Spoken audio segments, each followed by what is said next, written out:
नमस्कार दोस्तों, मैं मनीष द्विवेदी और आप सभी लोग कुशाग्र इस चैनल पर हैं। देखिए, आज हम एमपीपीएससी जो मेंस फॉरेस्ट का एग्ज़ाम हुआ है उसके जो 150 क्वेश्चंस है उसमें से 100 नंबर आपको पता है कि जो है वो इन्वायरमेंट और केमिस्ट्री फिजिक्स से जुड़ा हुआ आता है, साइंस से जुड़ा हुआ पोर्शन आता है और 50 क्वेश्चन जीएस के आते हैं। ठीक है, ये उन लोगों के लिए है जिन लोगों को जानकारी नहीं है कि किस तरीके से जो है मेंस का पेपर की क्या पैटर्न है या उसकी क्या एक पद्धति है।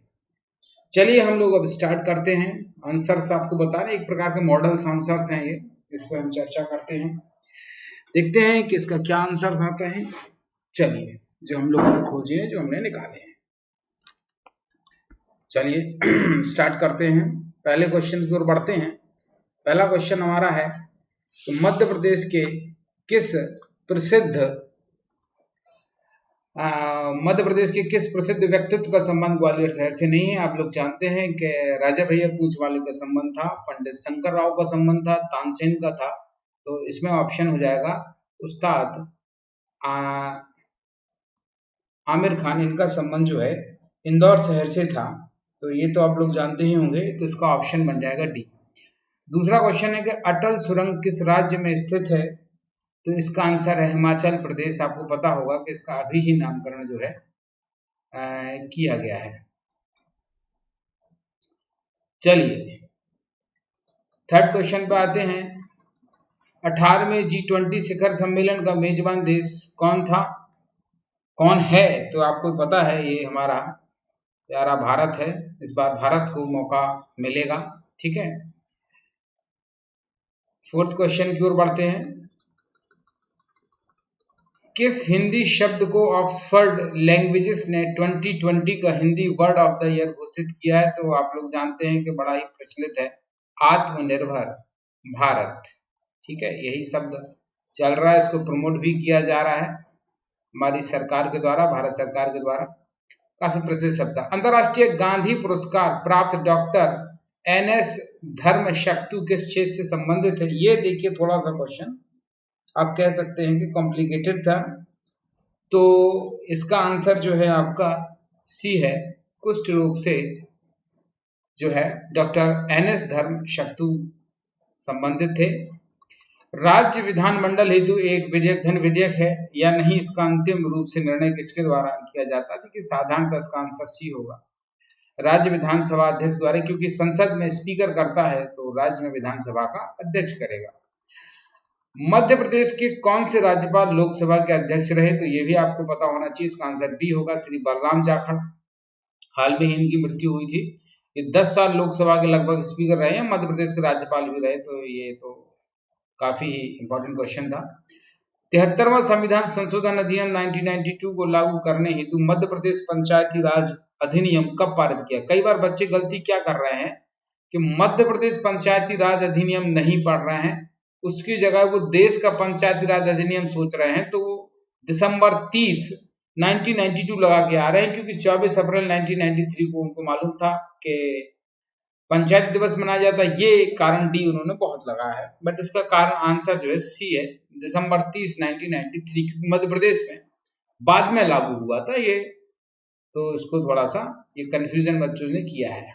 चलिए 9th आंसर की ओर हम बढ़ते हैं। मध्य प्रदेश में कितने नगर निगम है, ये तो आप मालूम ही होगा, 16 नगर निगम। अभी इलेक्शन ही चल रहा था। मध्य प्रदेश में कितने फसली क्षेत्र हैं, ये क्वेश्चन जो है आप देख सकते हैं। 10th क्वेश्चन का आंसर जो है 5 होगा। ठीक है, मध्य प्रदेश में कितने फसली क्षेत्र हैं, तो मध्य प्रदेश में 5 फसली क्षेत्र हैं। 11th क्वेश्चन, त्रिपुरी में किस राजा ने कलचुरी राजवंश की स्थापना की थी। तो इसका उत्तर होगा बी, कोकल। जानते ही हैं आप, त्रिपुरी जबलपुर के पास है। यहाँ पर जो है कलचुरी वंश की स्थापना जो है कोकल के द्वारा की गई थी। एक बिल्कुल महत्वपूर्ण प्रश्न है ये। अंग्रेजों ने मंदसौर की संधि किसके साथ की थी। अंग्रेजों ने मंदसौर की संधि, देखिए मंदसौर कहाँ पड़ता है, मंदसौर आपको पता है होलकर का क्षेत्र था। देखिए सभी उन्होंने ऑप्शन होलकर के दे दिए। ठीक है, अब आपको मालूम होना चाहिए कि मल्हार राव होलकर के टाइम पे अंग्रेजों ने जो है मंदसौर से संधि की थी, जिसका ऑप्शन ए हो जाएगा। 13 क्वेश्चन 13th क्वेश्चन की ओर बढ़ते हैं। स्वतंत्रता संग्राम सेनानी ठाकुर निरंजन सिंह किस क्षेत्र से संबंधित थे? ये थोड़ा सा ट्राइबल से क्वेश्चन से अच्छा पूछा है, ट्राइब से, क्योंकि ज्यादातर आप टंटिया मामा भीमा नायक ही पढ़ते हैं।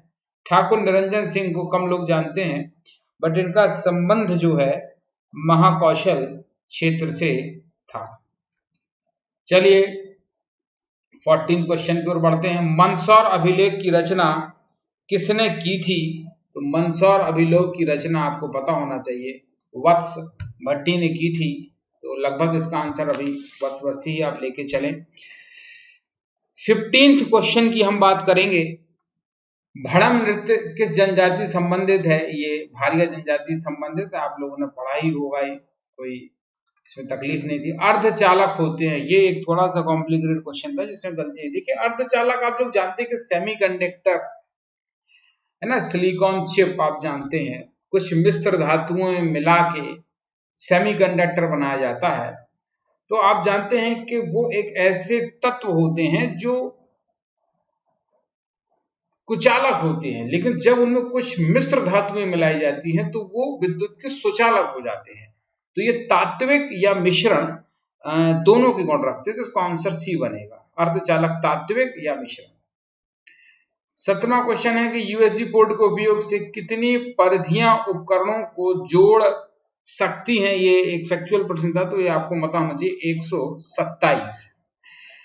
निम्न में से किसमें कृत्रिम बुद्धिमत्ता का उपयोग होता है? ये देखिए रोबोट्स में भी होता है, प्राकृतिक भाषा प्रसंस्करण में भी होता है, आभासी वास्तविकता में भी होता है। इसका आंसर उपरोक्त सभी हो जाएगा। 19th क्वेश्चन को बढ़ते हैं। रोबोटिक्स का उपयोग निम्न में से हो सकता है? अंतरिक्ष में ग्रहों के बारे में जानने के मिशन में, या सैटेलाइट्स हैं, या ह्यूमैनॉइड्स हैं, ये ड्रोन है, इसका भी आंसर उपरोक्त सभी होगा। इनमें से किसने शब्द कंप्यूटर वायरस को गढ़ा है? ये क्वेश्चन कई लोग इसमें मिस्टेक कर रहे हैं, बट फ्रेड कोहेन इसका जो है आंसर है।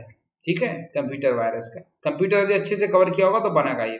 मध्य प्रदेश वन विकास कॉर्पोरेशन निगम की स्थापना किस वर्ष में हुई थी? तो इसका उत्तर है 1975 में।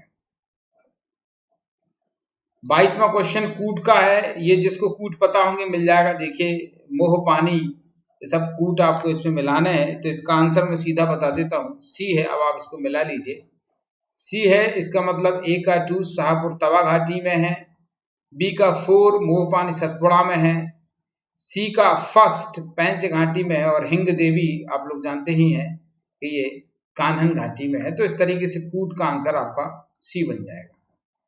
चलिए 23rd क्वेश्चन पे पहुंचते हैं। मध्य प्रदेश चूना पत्थर उत्पादन में 2020-21 भारत में कौन सा? देखिए चूना पत्थर में आपको पता है मध्य प्रदेश में बहुत चूना पत्थर मिलता है। पूरा आप देखिए, पूरा बघेलखंड है, पूरा बुंदेलखंड का एरिया है, आपका महाकौशल जबलपुर का एरिया है। तो चूना पत्थर मध्य प्रदेश में बहुतायत मात्रा में पाया जाता है, इसलिए इसका आंसर जो है आपको पता ही होना चाहिए। इसका आंसर दूसरा होगा। ठीक है, नई जो अभी आई इसमें इसका आंसर हम दूसरा मानेंगे। चलिए अब हम आते हैं अमरकंटक तापीय विद्युत स्टेशन कौन से वर्ष में? ये एक फैक्चुअल प्रश्न है सीधा, इसका आपको याद होना चाहिए। तो 1965 में स्थापित किया गया। आगे बढ़ते हैं। निम्नलिखित में से मध्य प्रदेश कौन सा तापीय विद्युत केंद्र की स्थापित क्षमता 2020 में सर्वाधिक रही है? सतपुड़ा, सारणी, अमरकंटक, चचाई, सिंगाजी, डोंगलिया या संजय गांधी बिरसिंहपुर? इसका आंसर सी है, सिंगाजी डोंगलिया, है ना, ये आपकी खंडवा में है। ये सबसे ज्यादा अभी क्षमता ये रख रहा है। 44 में शतरंज ओलंपियाड भारत के शहर में? देखिए चेन्नई में होने वाला है, अभी मोदी जी वहां जाने भी वाले हैं ना, ये बिल्कुल करंट का क्वेश्चन ही था, अभी मोदी जी वहां पहुंचेंगे इसके लिए। 27वां प्रश्न है पद्मश्री प्रफुल्ल कर जिनका हाल में ही निधन हुआ है वे किस क्षेत्र से संबंधित थे? ये संगीत के क्षेत्र से आपके संबंधित थे। 28वां प्रश्न देखेंगे आप, माउंट एवरेस्ट पर चढ़ने वाली मध्य प्रदेश की प्रथम महिला पर्वतारोही कौन है? देखिए मेघा परमार है, बहुत ज्यादा ये है चर्चा में रही है, तो कोई बड़ा इसमें वो नहीं था। भोपाल में लाडली लक्ष्मी उत्सव योजना कब मनाया गया है। तो ये 2 मई को देखिए काफी प्रचार मध्य प्रदेश में लाडली लक्ष्मी योजना का हुआ है, जब से शिवराज सिंह चौहान जब से ही हो रहा है। तो अभी इसका लाडली लक्ष्मी योजना 2 भी आ चुकी है। तो इसका उत्सव जो है 2 मई और 2022 को मनाया गया था। काफी देखिए, यदि आप सरकारी न्यूज़पेपर पढ़ें, है ना, जो सरकार की तरफ से मध्य प्रदेश जनसंपर्क मंत्रालय की वेबसाइट पर आप जाएं, तो ये इस तरीके की चीजें सामान्यतः बहुत आसानी से मिलती रहती हैं, यदि आप उसको फोकस करें। कॉम्पिटिटिव एग्जाम के आप छात्र हैं तो ये आपके लिए मस्ट है कि आप इस तरीके के गवर्नमेंट मैगजीन्स को फॉलो करें। चलिए, किस ऐतिहासिक अभिलेख में सूर्य मंदिर निर्माण का उल्लेख है? ये बड़ा कोई कॉम्प्लिकेटेड नहीं है, मंदसौर में है, काफी फेमस चर्चा है ये। बात करते हैं हीरा भूमिया मेला कहाँ। ये एक बड़ा डाउटफुल वाला प्रश्न है। ग्वालियर भी मिलता है और गुना भी मिलता है, तो इसको देखना पड़ेगा कि क्या आंसर आयोग द्वारा माना जाएगा। वैसे ग्वालियर माने जाने की संभावना मेरे तरफ से ज्यादा है, ग्वालियर माना जाना चाहिए। बृहद संहिता का रचना किसने की? ये एकदम फैक्चुअल प्रश्न था। वराह मिहिर ने जो है बृहद संहिता की संरचना की। भैरवगढ़ क्यों प्रसिद्ध है? भैरवगढ़ वस्त्र उद्योग के लिए जो है प्रसिद्ध है। ये उज्जैन में है, आपको यदि जानकारी न हो तो ये उज्जैन में है भैरवगढ़। ओंकारेश्वर का प्राचीन नाम आपको पता ही है, मंधाता है। 35 लोकमत समाचार पत्र के संपादक पूछा उसने, तो एडिटर कौन थे लोकमत के? तो ये भी फेमस ही क्वेश्चन है, पंडित द्वारिका प्रसाद मिश्र। चलिए, 36वां देखें, भारत में ई गवर्नेंस प्रोजेक्ट के लिए क्लाउड कंप्यूटिंग की पहल है। जीआई क्लाउड इसका आंसर होना चाहिए। 36 का दोनों ए तथा बी भी हो सकता है। हाँ, दोनों ही होगा, दोनों ही होगा। ई प्रमाण भी है क्लाउड कंप्यूटिंग की पहल और जीआई क्लाउड भी है। चलिए, इसका आंसर सी हो जाएगा। ई गवर्नेंस प्रोजेक्ट के राज्य सरकार के साथ जुड़ी हुई योजना अलग अलग। सबसे पहले यदि आपको मध्य प्रदेश की याद होगी तो आपको इसमें ऑप्शन जोड़ी बनाने के लिए मिल सकता है। वैसे मैं आपको कूट बता दूं, इसका बी है। तो फर्स्ट का डी आपको पता होना चाहिए, ज्ञान दूत मध्य प्रदेश की है। यदि आप ये मिला लेते तो देखिए ये सभी में दी हुई है ना। तो अब आपको सभी की याद होती तभी जो है आप इसको क्लिक कर पाते। 2 का आपको पता है कि बी जम्मू कश्मीर है, डकनेट। सारथी की हम चर्चा करेंगे तो राजस्थान की है, और बच गई सेतु, तो ये आपके जो है महाराष्ट्र की है। चलिए आगे बढ़ते हैं। यूडीपी का पूरा नाम फुल फॉर्म पूछा गया है, तो इसका आंसर है बी, यूजर डेटाग्राम प्रोटोकॉल। किस देश के डोमेन नाम में सफिक्स नहीं होता? बहुत इंटरेस्टिंग क्वेश्चन है, बहुत खूबसूरत क्वेश्चन है। इसका आंसर है अमेरिका। देखिए, अमेरिका में सफिक्स नहीं लगता है ना। जैसे हम लिखते हैं कि india.co.nic, तो जहां हम डॉट इन डाल देते तो IN का मतलब क्या होता है? यहाँ पर इंडिया होता है। तो इसी प्रकार हर देश में उसका एक सफिक्स होता है, बट अमेरिका ऐसा एक देश है जिसका कोई डोमेन नहीं है। आप सिंपली जैसे कोई भी वेबसाइट होती है ना www.com, तो वो अपने आप अमेरिका को प्रदर्शित करने लगती है। ये डोमेन से रिलेटेड काफी क्वेश्चन आपने प्रीलिम्स में भी देखे, पिछली बार भी आया था, इस बार ही फुल फॉर्म पूछा था। तो थोड़ा डोमेन वाले टॉपिक को अच्छे से आप लोग कवर कीजिए, इससे MPPSC काफी क्वेश्चंस पूछ रहा है। चलिए 40 क्वेश्चन, डिजिटल हस्ताक्षर की कानूनी मान्यता को IT एक्ट के किस अनुभाग में परिभाषित किया गया है? ये फैक्ट क्वेश्चन था, तो इसका आंसर 40 का डी है। इसका आंसर डी है हमारे पास, तो इसका आंसर डी है। ठीक है, कहीं कहीं इसका आंसर 3 भी आ रहा है, बट अब वो देखना पड़ेगा क्या है। लेकिन जो हमारे पास प्राप्त हुआ है वो इसका आंसर हम लोगों ने डी माना है। हालांकि आप लोग भी इसको और चेक कर सकते हैं, बट अभी इसका आंसर डी आप लेके चलिए। 41 मालवा का पठार किससे निर्मित है? तो इसका आंसर सी है, दक्कन ट्रैप से है। 42 मध्य प्रदेश में कुल भौगोलिक क्षेत्र का घोषित वन क्षेत्र प्रतिशत क्या है? ये तो बिल्कुल सरल सा, यदि आपने ये पढ़ा होता तो आपसे बन जाता, 30.3 72%। मध्य प्रदेश में कुल भौगोलिक क्षेत्र का घोषित क्षेत्रफल, आपको पता था 29 था, अब नई में 30 प्लस हो गया, तो बिल्कुल सीधा सा आंसर था, ये बन जाना चाहिए। मध्य प्रदेश में दक्षिण पश्चिम मानसून की समाप्ति की तिथि, ये बहुत अच्छी पूछा है। देखिए, लौटता हुआ मानसून अक्टूबर में आता मध्य प्रदेश में, महावट जिसे हम कहते हैं, तो ये 10 अक्टूबर को ही हमारे पास ये आता है। ठीक है, तो इसका आंसर सी होगा।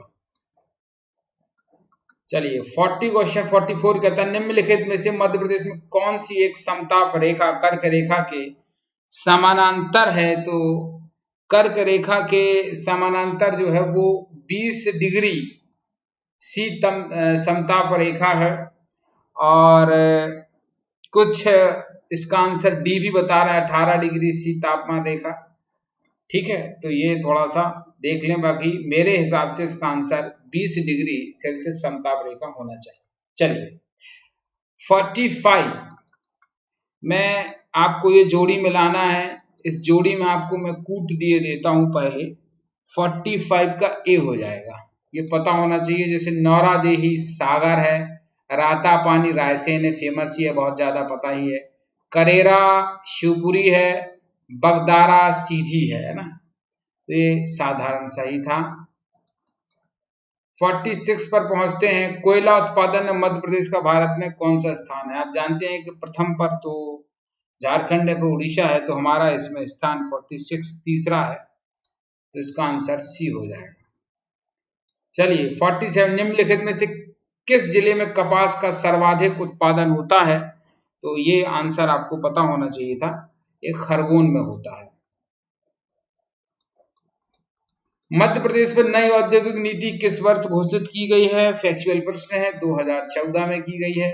49 वर्ष 2020-21 मध्य प्रदेश में वानिकी क्षेत्र का सकल राज्य मूल्यवर्धन में लगभग कितना प्रतिशत रहा है? तो 2% रहा है, इसका आंसर ए है।